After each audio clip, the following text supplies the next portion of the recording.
ASP Anisul করিম শিপন হত্যা মামলায় জাতীয় মানসিক স্বাস্থ্য ইনস্টিটিউটের রেজিস্ট্রার আব্দুল্লাহ আল মামুনকে দুদিনের রিমান্ডে নিয়েছে পুলিশ।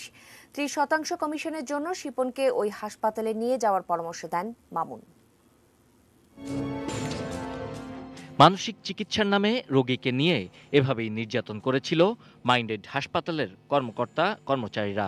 সেই নির্যাতনে মৃত্যু হয় সিনিয়র সহকারী পুলিশ কমিশনার আনিসুল করিম শিপনের।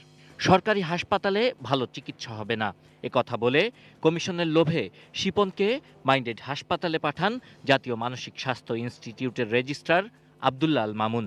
মাইন্ডেড হাসপাতালের পরিচালক নিয়াজ মোর্শেদ এবং আব্দুল্লাহ আল মামুন সম্পর্কে মামা ভাগ্নে বলে পরিচয় দিতেন।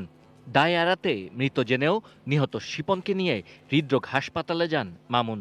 এসব অভিযোগে মঙ্গলবার মোহাম্মদপুর এলাকা থেকে তাকে গ্রেপ্তার করা হয়।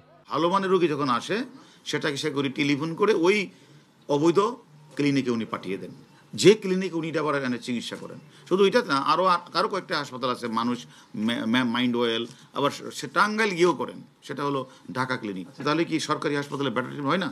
আপনি তাহলে এখানে আপনি যদি ওখানে চিকিৎসা করেন তাহলে এখানে করলেন না কেন? সে এটারও জবাব দিতে পারে নাই।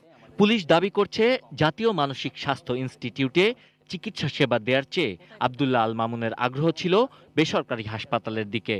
তার রোগীর যে বিল আসবে, যদি এটা 20 থেকে 30% তাকে পেড করা হয়, যেই পাঠাবে, যে দালালই পাঠাবে, দালাল পাঠালে তো 10% পায়, উনি সেখান থেকে 30% পায়।